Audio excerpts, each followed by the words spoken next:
Assalamualaikum warahmatullahi wabarakatuh. Ashamarka fuunee kabajamtoota daawwattoota Aashaa inda kadirtuuf akkam jirtan nagaa jirra alhamdulillahi rabbil alamin daawwattoota keenya har'ammoo mataan rootoo keessa seenaa jira. Kootta wajjinaa seenu isiniin jira.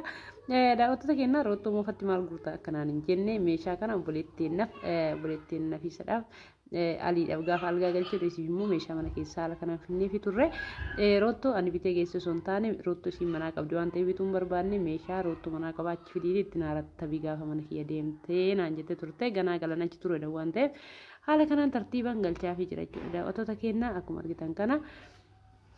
Gaafsiin galtuuti rootoo isii keessa taa'ee akka eeguuf jechuudha daawwattoota keenya akkuma argitan kana kun tartiibaan tokko tokkoon kadirillee ni jira meeshaa mana keessaa kana dubartii irraa beekameera kanaa jecha haala kana irratti ta'aa jira jechuudha daawwattoota keenya akkuma fuula barreeffama taayitilii kiyyaa irratti argitan obboleettii tanaaf sixoota waa xiqqoo takka kenneefii jira jechuudha daawwattoota keenya inni sunillee kunoo isa kana jechuudha daawwattoota keenya akkamiin bareeddi fuuduraa fi kuduraa adda addaallee itti fayyadamuudhaaf yookaan immoo shoorbaa fi namni garii itti fayyadama jechuudha daawwattoota keenya namni barbaade yoo jiraatte isiniifillee isinii bituu danda'a isii tana kenneefii jira jechuudha daawwattoota keenya yoo sitti xiqqaatellee dhiifama siin jedha garuu immoo akkuma kana mastaawashaadha waan isiin jette qaalli isii guutuudhaaf jechuudha daawwattoota keenya kana fakkaata deebii mootuyyuu alii fi haati manaa isaa meeshaan isaan dura bitan meeshaa xiqqaa kanaa miti maashaallah tabaarakalla meeshaa mana keessaa haala kanaan meeshaa algaa sumaalee isaan meeshaa akkaan babbareedu bitatan jechuudha daawwattoota keenya asitti mootu saarbisii bitachuun keessa yoo oolle saarbisii tana bitadhaa daawwattoota keenya yeroo hedduu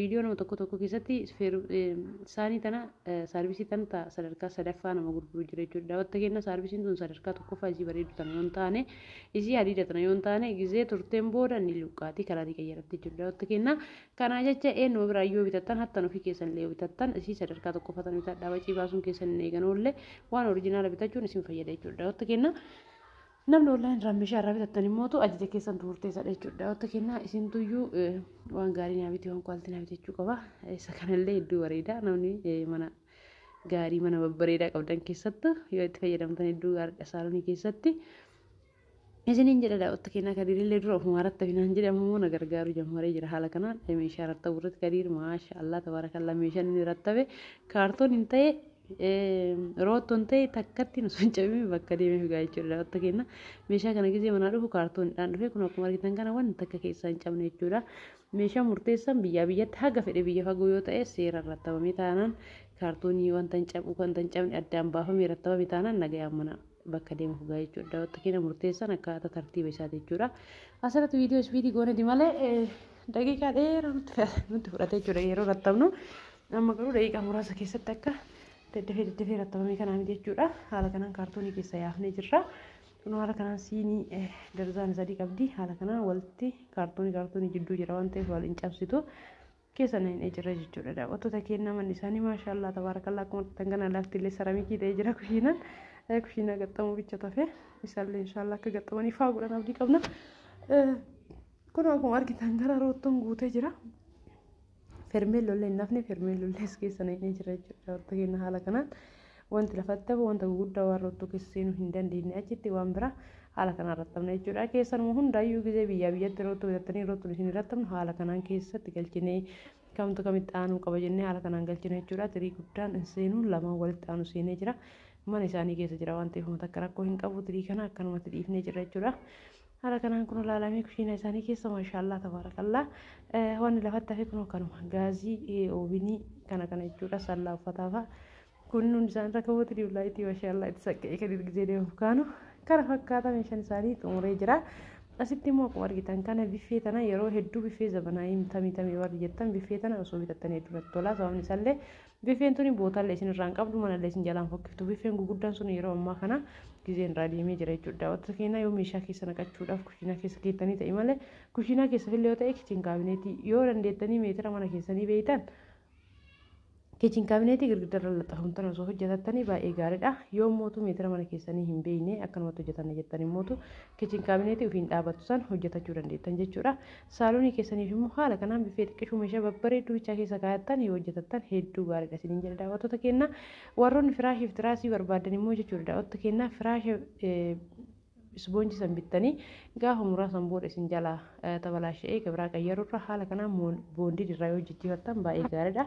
Firaashni kun isa boondiidha. Kan isin yaadachiisuuf keessa galee malee viidiyoon kun kaasiin dura gadhiifamedha. Wantoota kenna ispiid godhee akka isin jalaa waan hin jennetti akka daqiiqaa isin jalaa fudhannetti gabaabsee gadi isin dhiiseera. Sababni isaallee akka bareedu laalame yoo boondii ta'e jechuudha. Daawwattu kenna asitti immoo majlisa kana yeroo nama biratti hojjennu fireemii isaa kana yoo nuti almuuniyeemiin ajajne nama mukaan galchu jira jechuudha. Daawwattu kenna waan hundaayyuu namni dhawaata keessaa hubannoo fudhata. Meeshaa yoo ajajjan nama hubannoo qaburraa osoo ajajattanii ofii keessaniif yoo bitattanii immoo hubannoo qabaattanii osoo bitattanii hedduu isin fayyada jechuudha. Daawwattu kenna. Akkuma argitan kana majlisni kun fireemii qaba. Fireemii isaa kun garuu mukarraa hojjetame. Mukarraa osoo hin taane almuuniyeemirraa osoo hojjechiifattanii hedduu gaariidha.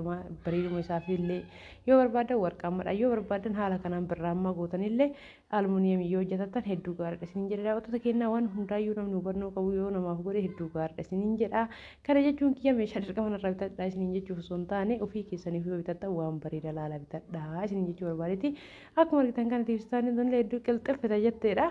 Gamaa gamanaan bakka waan akkatan qabdii garaachan immoo TV kallattiin girgiddaratti rakkabuuf isin fayyaddi jechuudha. Daawwattoota kennaa kana fakkaata viidiyoon keenya kaarraa yoo isinitti baay'isillee dhiifama isiniin jedha haasayaa kiyya keessaa namoonni hedduu waa hubannee isirraa fayyadamne warri jettan hedduudha.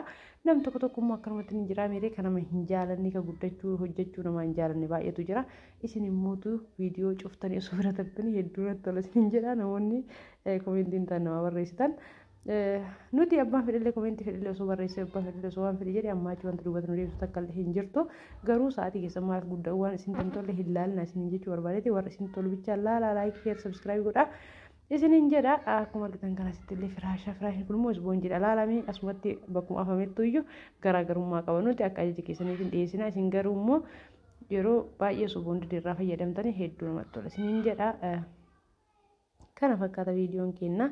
Haga xumura viidiyoo keenya hojii turuudhaan keessaa waa hubadha isiniin jedha. Asitti immoo eeleedha. Eelee kana yeroo baay'ee warra eelee booksii jettantu jira. Eelee booksii keessin fayyaduu fi nama mana bal'aa qabuu fi nama mana bal'aa hin qabneef eeleen akkamii akkasiin fayyaddu yeroo muraasa keessatti fidee isin agarsiisa jechuudha. Daawwattoota keenya asitti immoo dolaaba kana jechuudha. Daawwattoota keenya kushiinaa tiyya muka duubni isaa akkana qaburraa hojjetadhe yoo argitanii jiraatan warri viidiyoo kiyya yeroo baay'ee ilaaltan mukni kun dolaabaaf hedduu bareeda. Laalame dolaabni kun hedduu bareedadha.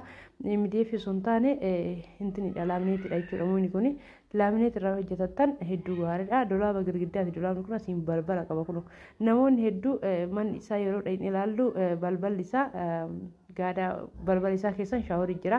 Garuu immoo dolaaba adiyyaa nama ajaju jira. Wanta akkasii sun gaarii miti maaliif dolaabni keessan balbala sanatti qajeeluu qaba. Mana keessan matarsiiftanii yoo haala saniin mana keessan kwaalitiin ijaaramee karra keessaatiin gara shaaworii kan qabaatu ta'e dolaaba keessan akka bahutti ajajuu qabdanii isiniin jechuu barbaade dolaaba kanallee waa malee isiniin seensifne jechuudha. Daawwattoota keenya kana fakkaata sheer laayik sabskiraayib godha.